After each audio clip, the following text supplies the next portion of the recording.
Hey, what's up everybody? Thanks for clicking on the video. This is David Pendleton. I'm going to continue covering the pro division of the Thanksgiving tournament. This is going to be holes 6, 7, and 8, where we pick up a hole-in-one on hole number 7. Hole number 8, very close to getting that bounce off the rough into the hole for the eagle. So just some minor tweaks, and I think these 3 holes are really going to help a lot of folks out. If you're new to the channel, welcome. I hope you hit that subscribe button. And if you like my content, please take a moment to give it a thumbs up. Let's take a look at hole number 6 here. With this wind angle, we're just going to bust out a katana and we're going to play it straight up towards the hole. I'm not going to go with the rough bump in this type of angle, but I am going to back my target up to the plus 4 yard mark. I'm going to go with, you're going to see here, 2 bars of side spin to the right combined with 4 bars of top spin. Here I do back my yardage up to the plus 4, and the reason that I do that isn't as much as because of the headwind, it's just because of this big roll you can get on part of the fairway. But it seemed like whenever I backed it up, I got a consistent roll, which made dialing in shot number 2 from this yardage a pretty good possibility here. So, which you're going to see here in just a second. Shot number 2. We're going to play it 10% at mid, okay? So 10% at mid. We do need 1 bar of side spin to the left in order to get this ball guideline to go to the pin correctly. I was trying to just play it with just straight up backspin, but you can see here 3 back, 1 left. The biggest thing I can tell you is 5.2 miles per hour. That's going to be on the lower end scale for pro division. So keep that in mind. You want to make sure that the higher the wind, the more of a tail that you have going through the hole and beyond the green, okay? We got to account for the secondary wind push here.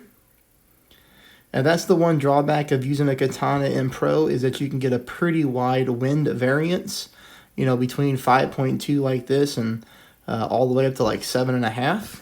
So keep that in mind when you're taking your shots. But you're going to see here that this ball comes in really nicely.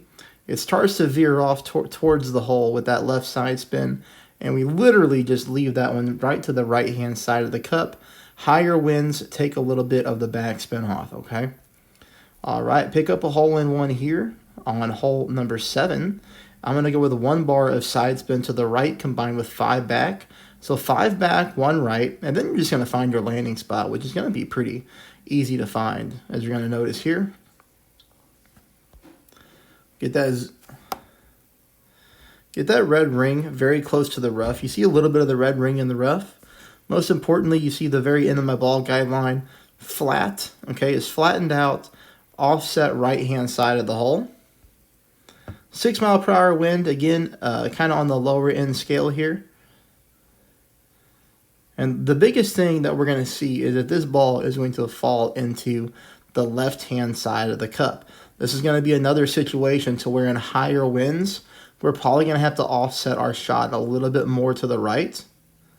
So, I don't know how consistent this shot will be, but at least it is a hole-in-one, so it does provide us, some depth when it comes to at least a starting point, right? So you get a hole-in-one, that's a great starting point. Hopefully you're in my wind range and you'll pick it up as well. Higher winds, I suggest you offset to the right-hand side a little bit more.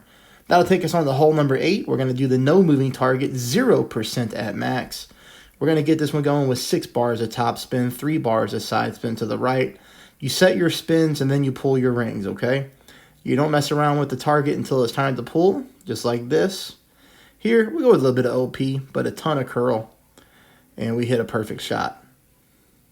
Higher level extra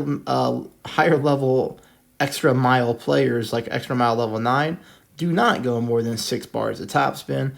This is all that we need. We don't want to encounter a strong roll and going into the rough, of course. Shot number 2 looks really good. 0% at mid. The only thing that I'm going to have to suggest here is you play a little bit higher up on the slope. I think the landing position is great. Should be pretty easy to duplicate. You're going to see me move my target right here. Notice that the cup, half of it in the blue ring, half of it in the clear, transparent ring. I think that's a really good starting point. But the only thing, like I said, is I need to be higher up on this slope, as I need a little bit of a bigger kickback towards the pin, which you're going to see right here. I hope you are finding my pro walkthroughs helpful. I hope I've done a great job for you all tournament long. I'll get the rest of the content out in the morning. If you'd like to support my time and efforts, I do put a link to my PayPal in the comments section below. Anything truly helps. Thanks for being a subscriber. Hit that thumbs up button, and I will talk to you tomorrow.